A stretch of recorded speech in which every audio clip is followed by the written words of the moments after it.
Consejos para la vida hospitalaria. Consejo número 35. Estudie detenidamente lo que ocurre en el servicio de anestesiología.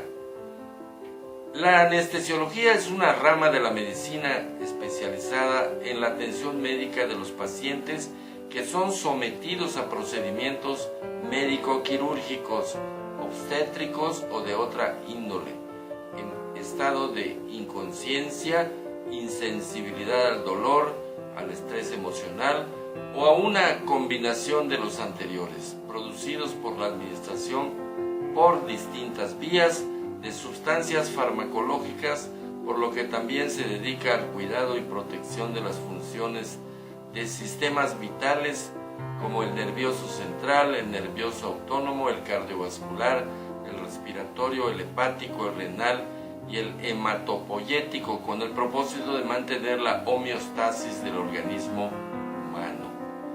Sus campos de aplicación se extienden al cuidado de pacientes que son sometidos a procedimientos diagnósticos o terapéuticos, al tratamiento del dolor agudo y crónico y al manejo de enfermos graves a solicitud del médico a cargo de la unidad de cuidados intensivos.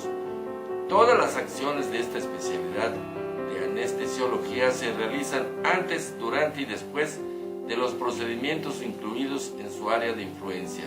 La importancia y trascendencia de los procedimientos anestesiológicos ha crecido al ritmo y velocidad con que aparecen nuevos conocimientos y técnicas que permiten al cirujano abordar prácticamente todas las estructuras del organismo humano en un afán plausible de recuperar la salud y prolongar la vida útil de los pacientes. La responsabilidad del médico especialista en anestesiología es ahora mayor en un proceso que va desde el estudio y valoración del paciente previo a la aplicación de la anestesia para seleccionar el procedimiento de menor riesgo y más apropiado a cada situación, la aplicación correcta y oportuna del mismo, vigilando permanentemente las condiciones transoperatorias del paciente hasta la recuperación post-anestésica, que implica la eliminación del estado provocado y la estabilidad completa de sus funciones. Anestesia general es la privación total de la sensibilidad del cuerpo por la acción de agentes farmacológicos. Evaluación preanestésica, protocolo de estudio que permite establecer el estado físico y la historia médica que conlleva al establecimiento de un plan anestesiológico de acuerdo con su análisis. Cuidados transanestésicos, serie de conductas aplicadas a la vigilancia y cuidado de la homeostasis del paciente anestesiado. Cuidados post-anestésicos, serie de conductas tendientes a la vigilancia y cuidado de la homeostasis del paciente durante el proceso de recuperación de la anestesia.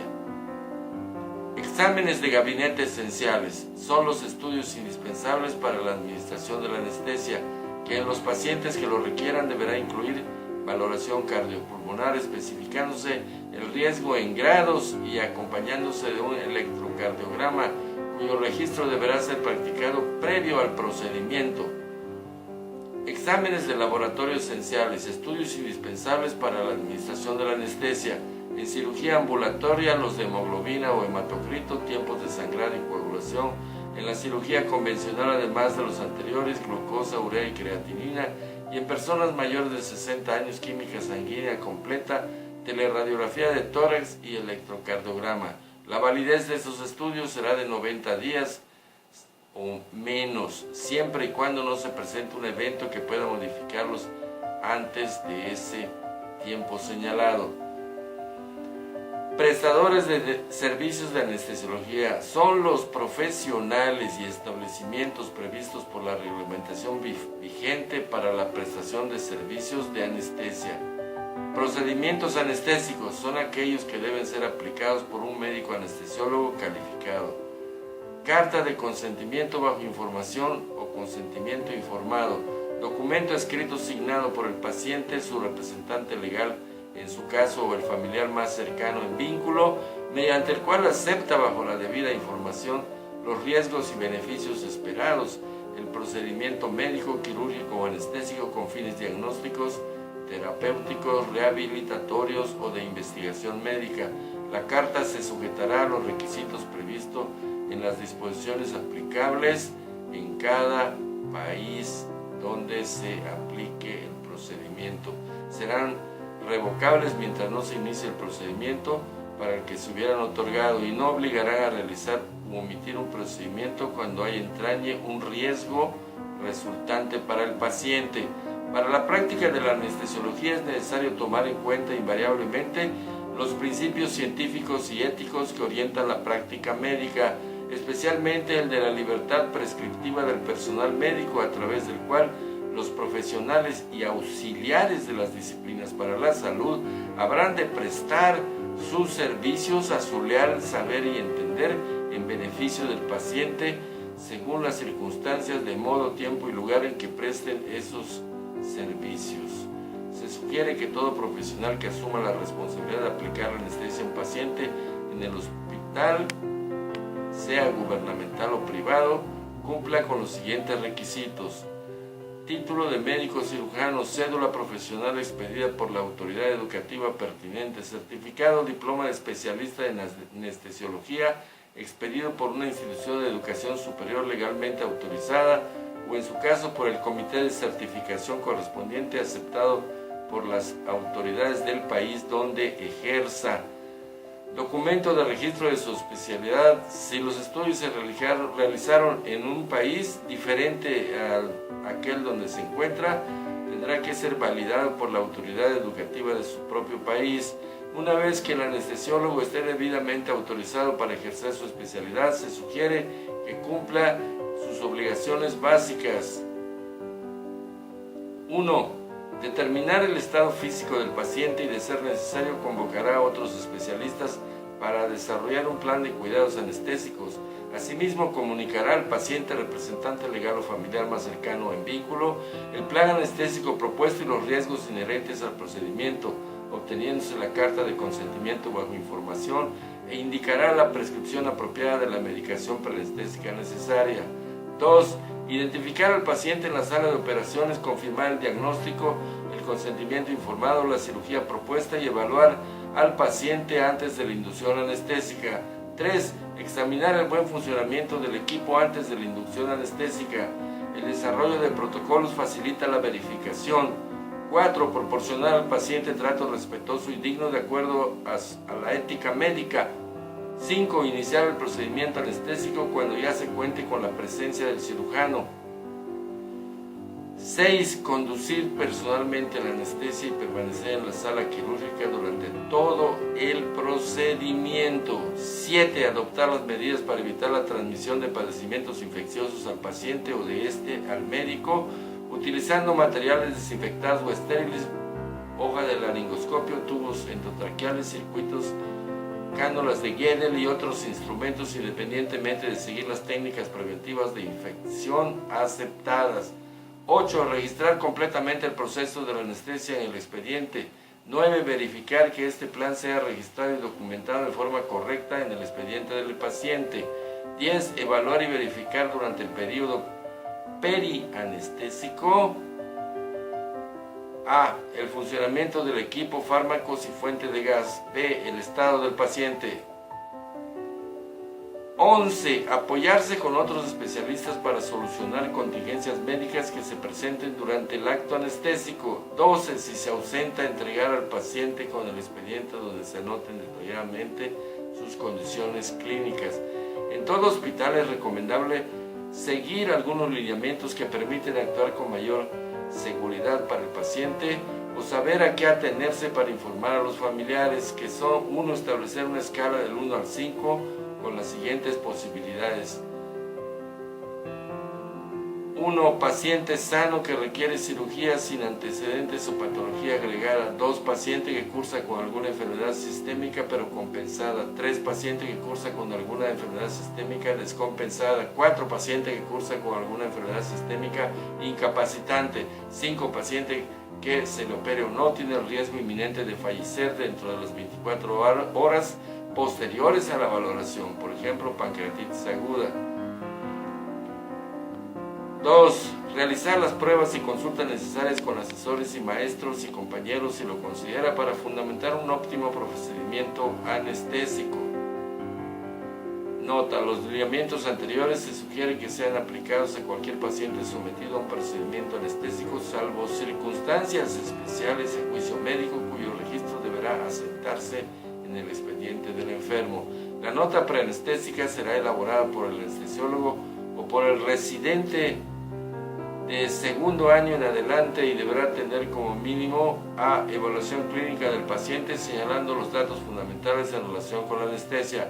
B. Tipo de anestesia que se aplicará de acuerdo con las condiciones del paciente y con la intervención quirúrgica planeada. C. Riesgo anestésico y D. Medicación preanestésica.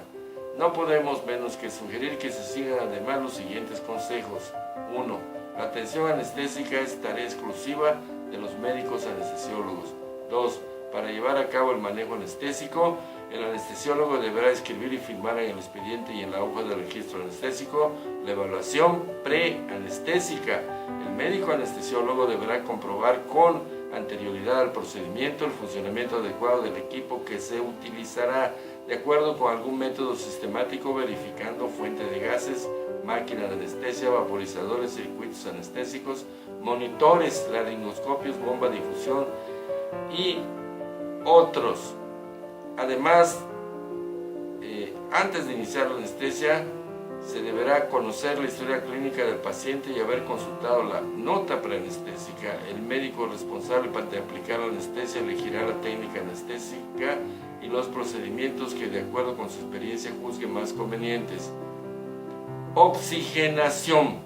Todo paciente bajo anestesia general y a criterio del anestesiólogo, cuando se utilice anestesia regional o sedación monitorizada, deberá recibir oxígeno inspirado, para lo cual deberá vigilarse. 1. Máquinas de anestesia deberán contar con sistema de seguridad para evitar la administración de mezclas que ocasionen hipoxia en el paciente.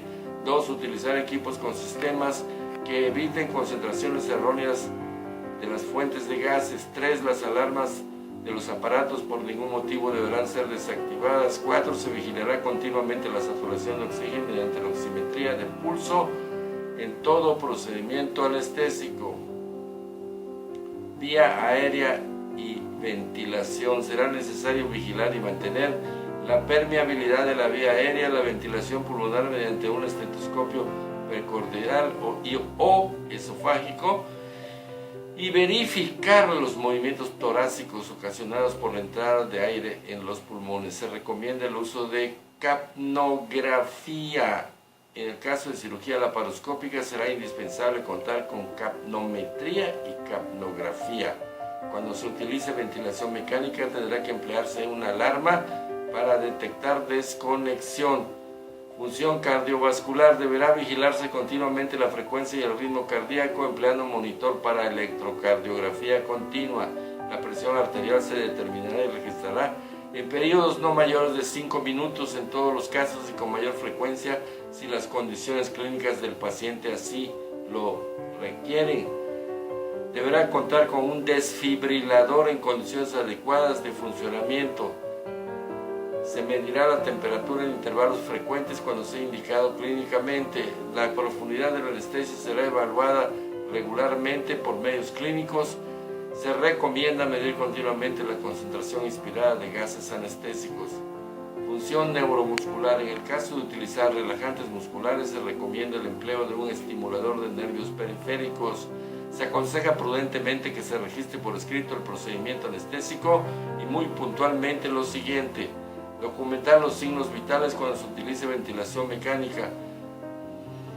Tendrá que emplearse una alarma, además, para detectar cuando se presenta una desconexión. Registrar el inicio exacto del procedimiento anestésico. Registrar con exactitud el inicio del procedimiento quirúrgico. Registrar la dosis de los medicamentos o agentes usados y los tiempos en que fueron administrados, y anotar la técnica utilizada. Anotar el tipo y cantidades de líquidos intravenosos administrados, incluyendo sangre y sus derivados. Registrar las contingencias. Anotar la duración exacta del procedimiento quirúrgico. Anotar la duración exacta de la anestesia. Anotar detalladamente el estado del paciente al concluir la anestesia. Es aconsejable que durante los cuidados posteriores a la anestesia se haga lo siguiente. 1. El paciente al ingreso y alta de la unidad de recuperación posanestésica deberá ser vigilado por un anestesiólogo. 2. Deberá elaborarse una tabla de signos vitales y de nivel de conciencia. 3. Se anotarán los insumos administrados y su dosis. 4. Deberá anotarse con mucho detalle en el expediente clínico cualquier evento inusual, perianestésico y quirúrgico. 5. Deberá realizarse una visita post-anestésica 24 y 48 horas después del procedimiento, cuando sea necesario, y permanezca el paciente hospitalizado. También podrá hacerse las veces que sea necesario y lo requiera la evolución del enfermo. Muchas gracias.